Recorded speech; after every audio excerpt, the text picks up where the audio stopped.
इस वीडियो को देखने के बाद इस उपाय को समझने के लिए आपको कोई और वीडियो को देखने की जरूरत नहीं पड़ेगी। तो चलिए दोस्तों उपाय को शुरू करते हैं।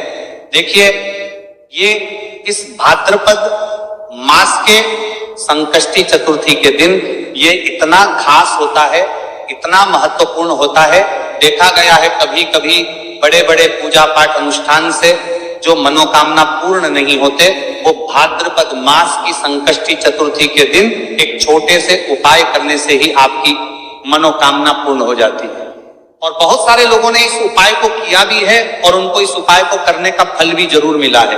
अगर आप लोग भी इस उपाय को करना चाहते हैं तो आप इस उपाय को पहले अच्छे से समझ लेना, सुन लेना, उसके बाद करना, आपको इस उपाय का फल जरूर मिलेगा। और इस उपाय को कर लेने से आपके घर में चाहे किसी भी प्रकार की दुख और समस्या क्यों ना चल रही हो, आपको उसका कारण भी नहीं पता है कि भाई ये समस्या किस कारण से चल रही है, उसका कुछ भी कर्मी है कारण हो सकता है, जैसे पितृ दोष हो सकता है या किसी भी तरह का मंगल दोष भी हो सकता है। तो इस दिन आप लोगों को ये वाला उपाय कर लेना है। ये एक ऐसा उपाय है जिस उपाय को अगर किसी विशेष दिन पर किया जाए तो भाई उस विशेष दिन का जो है वो तो हमें मिलता ही मिलता है।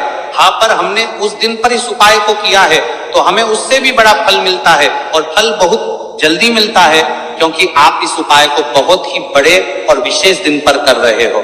तो चलिए अब उपाय के बारे में बात करते हैं, लेकिन उससे पहले आप लोगों को यह जानना आवश्यक है कि आखिर ये उपाय किस समय ये करना है, किसको करना है और कैसे करना है। तो चलिए हम आगे आपको वीडियो में एक एक करके बता देते हैं। लेकिन उससे पहले अगर आप लोग हमारे चैनल पर पहली बार आए हैं या फिर मेरी आवाज आज पहली बार सुन रहे हैं तो हमारे चैनल को सब्सक्राइब जरूर करता है, लेकिन कैसा आपका लेना और इससे पीएम जल रहे हैं, आपने पहली पर वीडियो को लाइक करके कमेंट बॉक्स में श्री शिवाय नमस्तुभय ओम नमः शिवाय जरूर टाइप कर देना। तो दोस्तों इस 3 तुलसी पत्ते वाला उपाय को हमें इस भाद्रपद मास की संकष्टी चतुर्थी के दिन कैसे करना है, किसको करना है, किस समय करना है और कहां पर करना है, ये सारे सवालों के जवाब आपको इस वीडियो में मिल जाएंगे। और जो ये वीडियो देखेगा भाई उसको 3 तुलसी पत्ते वाला उपाय जरूर करना चाहिए, क्योंकि इस दिन तुलसी पत्ते का भी बहुत ही बड़ा और विशेष महत्व होता है। चाहे 3 तुलसी पत्ते वाला उपाय की तो या सोने पर सुहागा वाली बात हो जाती है, और यह एक बहुत ही बड़ा उपाय हो जाता है इस भाद्रपद मास की बुधवार का। तो अब दोस्तों इस 3 तुलसी पत्ते वाला उपाय को आखिर करना किसको है, सबसे पहले हम लोग वो बात जान लेते हैं। तो देखो, घर की जो बड़ी माताएं बहनें होती हैं, उन माताओं बहनों में से कोई भी एक बड़ी माता बहन इस वाले उपाय को कर सकती है। और दोस्तों अगर आप चाहे तो अपने घर में से सभी सदस्यों को भी इस उपाय को करवा सकते हैं। अगर किसी व्यक्ति की खुद की कोई मनोकामना है, खुद की कोई दुख और परेशानी है जो कि वह अपने लिए ही करना चाहता है, इस वाले उपाय को तो वह खुद अपने लिए भी कर सकता है। बाकी अगर कोई घर में से ऐसा है जो कि अपने पूरे घर परिवार की सुख और शांति के लिए यह वाला उपाय करना चाहता है, तो भाई वह भी घर परिवार की सुख और कर पाए सकता है, उसमें भी कोई दिक्कत वाली बात नहीं है। कहने का मतलब यह है कि इस उपाय को हर एक सदस्य भी कर सकता है और पूरे घर परिवार के सदस्य के लिए घर की बड़ी माताओं बहनों में से कोई एक माता बहन भी कर सकती है। माताएं बहनें अगर घर में उपस्थित ना हो या वह ये वाला उपाय ना कर पा रही हो तो फिर घर का कोई बड़ा सदस्य भी इस 3 तुलसी पत्ते वाला उपाय को कर सकता है, कोई भी दिक्कत वाली बात नहीं है। उसके बाद में दोस्तों जो अगला प्रश्न निकल कर आता है वो ये आता है, इस उपाय को लेकर के आखिर इस उपाय को हमें किस समय करना है, सुबह के समय करना है कि शाम के समय करना है।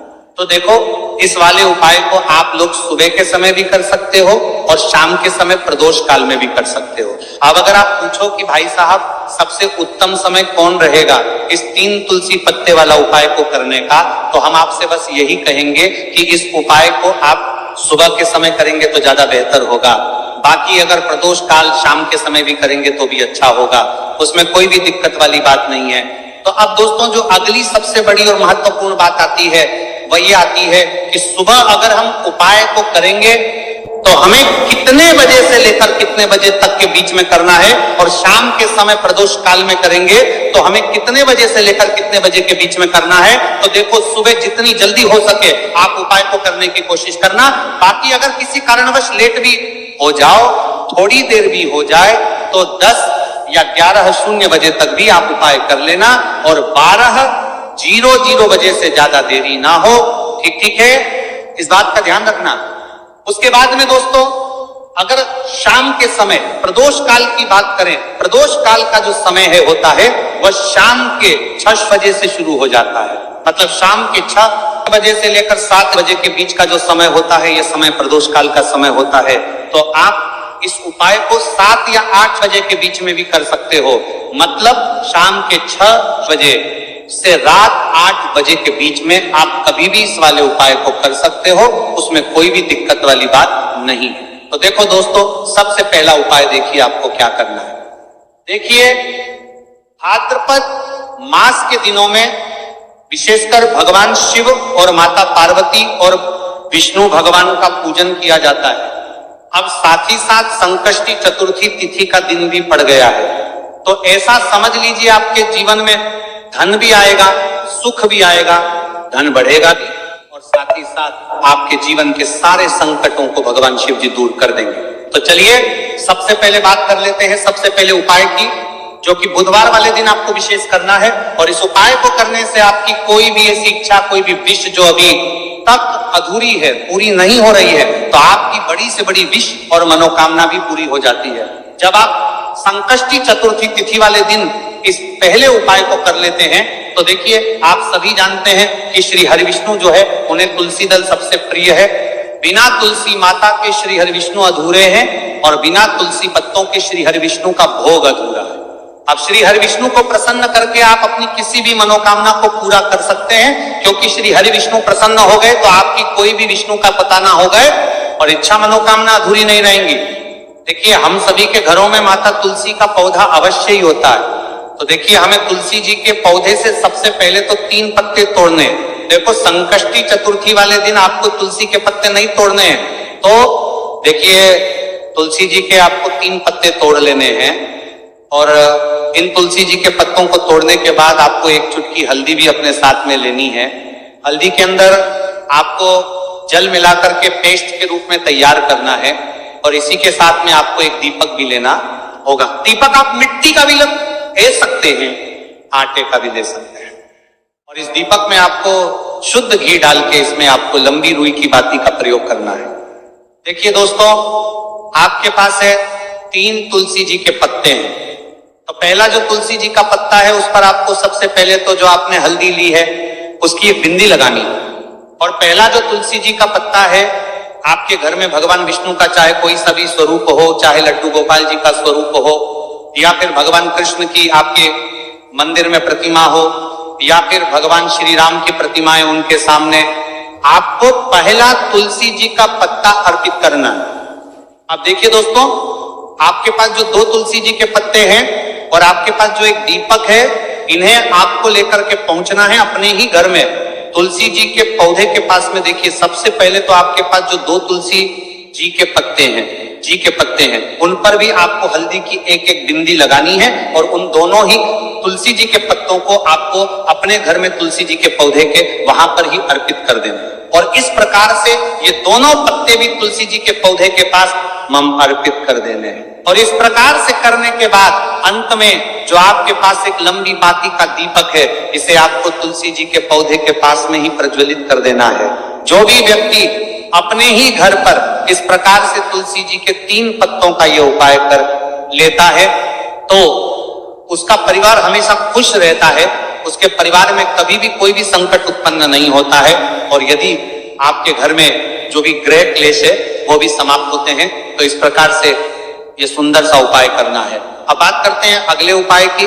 देखो, यदि आपके जीवन में आर्थिक संकट बहुत अधिक हो रहे हैं, धन की समस्या लगातार जीवन में बनी हुई है, 1 रुपयों को प्राप्त करने के लिए आपको बहुत अधिक मेहनत कर रहे हैं, तो आज रात्रि में सोने से पहले आपको कोई एक चमत्कारी दीपक का उपाय अवश्य करना है। या फिर यदि आपका जो व्यापार है, बिजनेस है, दुकान है, वो अच्छे से नहीं चल पा रही है, तो आज रात्रि में इस विशेष दीपक का उपाय आपको अवश्य करना चाहिए। देखो दोस्तों, दीपक हमारे घर में सभी नकारात्मक शक्ति को बाहर करता है। ये उपाय आपको साल में केवल एक बार करने का ही मौका मिलता है। देखिए, इस उपाय के लिए आपको तुलसी जी की जो सूखी लकड़ी होती है उसे ले लेना है। देखिए दोस्तों, यदि आपके पास पुरानी तुलसी जी की लकड़ी है तो उसे आप ले सकते हैं, और यदि आपके घर में तुलसी जी जो लकड़ी है वह सूखी हुई है तो उसकी लकड़ी आप तोड़ के इस्तेमाल कर सकते हैं। लेकिन आपको ध्यान रखना है कि सूर्यास्त से पहले पहले ही आपको ये जो तुलसी जी की लकड़ी है इससे अवश्य ही तोड़ कर लेना है।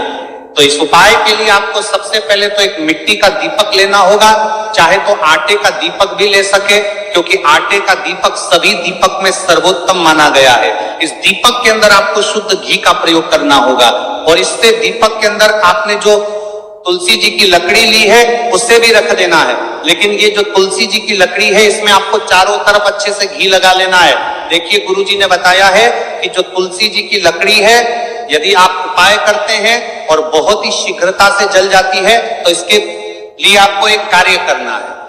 आपको थोड़ी सी रुई ले लेनी है और उस रुई को आपने जो तुलसी जी की लकड़ी ली है उस पर अच्छे से चारों तरफ लपेट देनी है।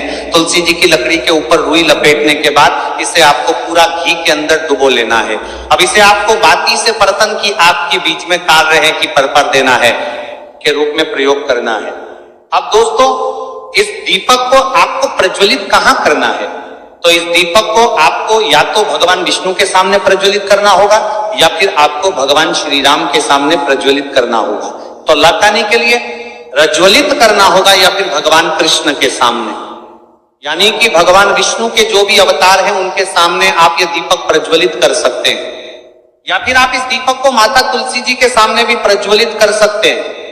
पूज्य गुरु जी ने बताया है कि जो भी व्यक्ति इस प्रकार से तुलसी जी की डंडी से ये दीप दान कर देता है उसके जीवन में कभी भी धन की समस्या नहीं होती है। इसीलिए आपको ये पूरे साल में केवल एक बार ही मौका मिलता है। इस उपाय को करके देखना, आपकी सभी इच्छाएं जरूर पूर्ण होंगी। ये जो उपाय कर पा रहे नहीं होंगी, ये जो है रात्रि में सोने से पहले करना है। ये उपाय करते सर्वश्रेष्ठ होने वाला है। देखिए, इस उपाय के लिए आपको मात्र 5 हरे मूंग के दाने ले लेना है।